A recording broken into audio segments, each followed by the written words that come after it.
History remembers Rome as the ultimate builder of empires, the power that forged Europe, law, and the Mediterranean world in its image. But what if the Western Mediterranean was never meant to be Roman? What if Carthage, the proud merchant empire of North Africa, had carved out the grander destiny? Image_shorts_1, a lone ancient Punic sailor, seen from behind, standing on a rocky pier, silhouetted against a brilliant golden Mediterranean sunset, calm sea, emotional atmospheric vertical composition, no readable text. Image_shorts_2, two robed Carthaginian scholars walking away from the camera toward a monumental, ornate stone archway in a North African coastal city, warm golden hour light, ancient limestone textures, vertical composition, no readable text. Image_shorts_3, an extreme close-up of an ancient bronze Carthaginian coin resting on coarse fabric, horse and palm tree motif in relief, aged patina, worn edges, warm studio lighting, no readable inscription, vertical macro composition. This is not just fantasy. It is a historical crossroads where one battle could have reshaped everything that followed. In this alternate timeline, a world of speculation, not history, we ask, what if Carthage won the Second Punic War? Image_shorts_1, a silhouetted Carthaginian general on horseback, seen from behind, overlooking a vast, empty battlefield beneath brooding storm clouds, atmospheric vertical composition, no readable text. Image_shorts_2, two cloaked figures seen from behind at an ancient crossroads, one path leading toward a grand coastal city and another toward rugged mountains, dramatic cinematic lighting, no readable text. Image_shorts_3, a close-up of dark polished marble veined with gold, subtle map-like relief patterns across the surface, dramatic studio lighting, no readable text, vertical macro composition. Rome and Carthage were not merely rivals.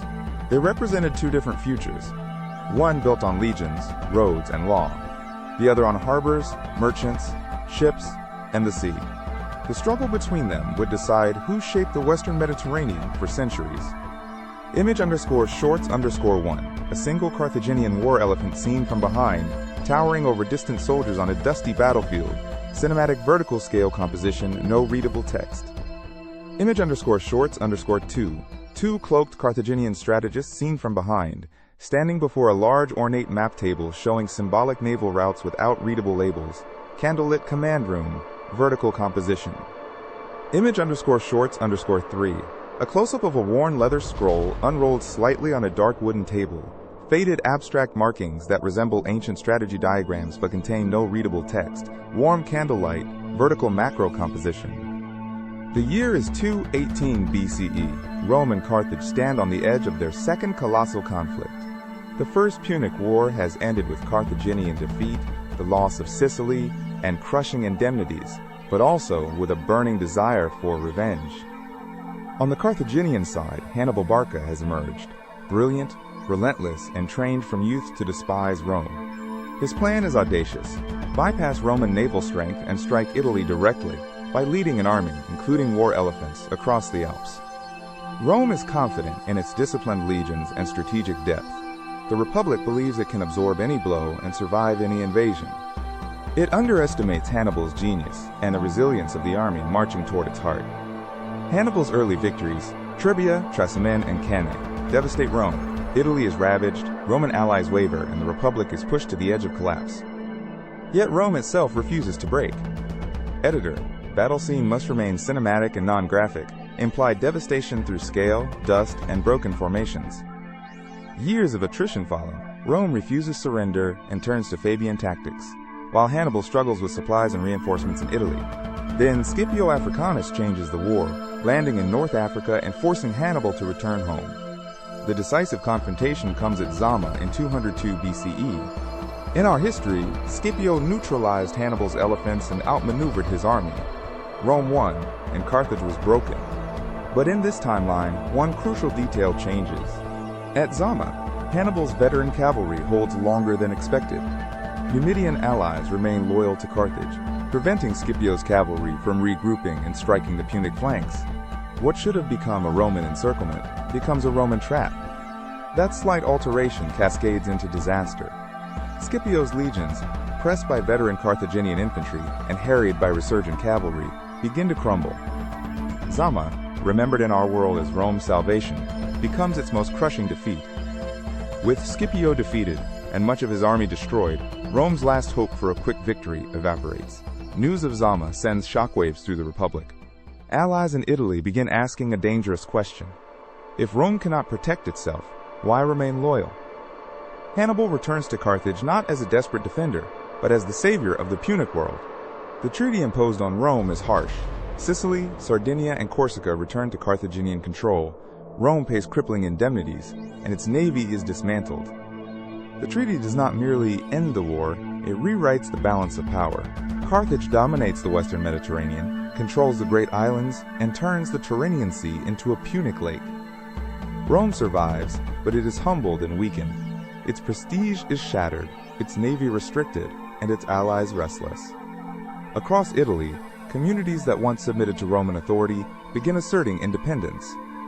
Carthage enters a golden age. With trade unchallenged and resources flowing from Iberia, Sicily, and North Africa, its harbors swell with wealth. A new era dawns, one defined not by Roman roads, but by Punic ships. Over the next few decades, Rome becomes a regional power confined largely to central Italy. Its dream of universal dominion fades into memory. The Italian peninsula becomes politically fragmented, shaped by rivalry, local ambition, and fear of Carthage. Carthage, under Hannibal and his successors, invests in infrastructure, agriculture, shipbuilding, and learning. Its cities become centers of engineering and exchange, blending Punic, Berber, Iberian, Greek, and Egyptian influences. With naval superiority assured, Carthaginian fleets sail farther than before. Beyond the Pillars of Hercules, they establish new trading posts along the Atlantic coast of Africa, seeking gold, ivory, timber, and knowledge of distant shores. Instead of Roman legions marching across Europe, Carthaginian merchants, diplomats, and financiers reshape the Mediterranean. Greek cities in Magna Graecia and even mainland Greece are drawn into Carthage's economic orbit. But a dominant Carthage faces new burdens. Its trade network grows vast, its client states multiply, and distant territories require constant attention. The Carthaginian Senate, once focused on commerce, must now learn the language of empire. In Italy, fragmentation creates instability. Without Rome to unify the peninsula, city-states compete, form alliances, and betray them. Some seek Carthaginian protection. Others resist Punic influence and cling to independence. A crisis erupts when a coalition of Gaulish tribes pushes south, threatening Etruscan cities allied with Carthage. The question is no longer whether Carthage can trade. The question is whether it can defend an empire beyond the sea. Hannibal, now an elder statesman, advises swift intervention. Carthaginian heavy infantry, mercenaries, cavalry, and allied forces march into northern Italy. This is not conquest. It is a warning to anyone who challenges Punic dominance. Pause. The battles are hard, but Carthaginian power prevails. The Gaulish advance is pushed back, Etruscan allies are saved, and Carthage secures its northern frontier. From this moment, Carthage is no longer merely a commercial empire. It is the protector and master of the western Mediterranean. Editor, non-graphic aftermath. Show victory through posture, banners, and retreating silhouettes, not injury detail. This intervention marks the true turning point. Carthage fully embraces imperial destiny, not only as a trading power, but as a military hegemon. The Roman dream of a unified Mediterranean is replaced by a Punic Pax Carthaginiensis. Centuries pass. The Carthaginian Empire thrives, and its golden age outlasts Rome's imperial dream. Punic becomes the language of trade across the Mediterranean, from the Atlantic coasts to the Levant. Carthaginian innovation flourishes at sea. Improved vessels, better navigation, and a culture built around maritime commerce push explorers beyond familiar waters. Perhaps Punic expeditions even crossed the Atlantic centuries before Columbus. Italy never reunifies under Rome. Instead, it becomes a patchwork of Punic client states, independent republics, Etruscan survivors, Greek cities, and local powers. The Roman Empire that shaped our world never appears. Latin remains a local language, but its global legacy fades. The Romance languages never develop as we know them. Instead, Punic, Berber, Greek, and other Mediterranean languages shaped the vocabulary of trade, law, and navigation. Carthaginian centers of learning rise in importance. Mathematics, astronomy, engineering, agriculture, and shipbuilding develop under the influence of Egyptian, Phoenician, Greek, Berber, and Iberian knowledge. The religious map also changes. Deities such as Baal-Hamin and Tanit remain central, blending with Greek, Iberian, Berber, and local gods across the empire. Later monotheistic traditions would encounter a Mediterranean, shaped by a powerful, confident Punic religious world. The Punic values of commerce, innovation, and maritime strength define the age. Carthage's merchant oligarchy adapts to imperial rule, balancing profit, diplomacy, naval force, and political compromise. North Africa follows a radically different path. Instead of becoming a province of Rome, it becomes the center of an enduring indigenous Mediterranean empire, linking the sea to the Sahara and the African interior. So what if Carthage won? The Punic Wars were not only a contest for territory, they were a contest between models of civilization, Rome's land empire, and Carthage's maritime commercial world. In our timeline, Rome's republicanism, legions, roads, and legal system shaped the foundations of Western civilization. In this alternate world, Carthage's mercantile institutions, naval dominance, and syncretic culture build a different foundation. Hannibal's legacy is transformed. Instead of being remembered as the brilliant general who almost defeated Rome, he becomes the architect of an enduring empire, a figure spoken of like Alexander or Augustus, but with a distinctly Punic destiny. The world speaks different languages, worships different gods, and builds different empires.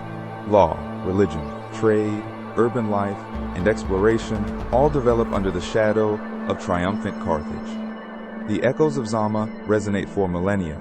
A single shift in cavalry maneuvers decides whether the Mediterranean is dominated by the Roman eagle or by the horse and palm tree of Carthage. History often feels inevitable after it happens. But at Zama, one decision, one formation, one cavalry movement could have changed the languages, gods, borders, and empires of the world. The final result is not simply a world where Rome loses. It is a world where the Mediterranean center of gravity moves south and west toward Carthage, North Africa, and the sea. The world still changes, but it changes under Punic sails. Every empire has a story history forgot. This has been Historix Vault. More are coming. Subscribe so you don't miss the next one.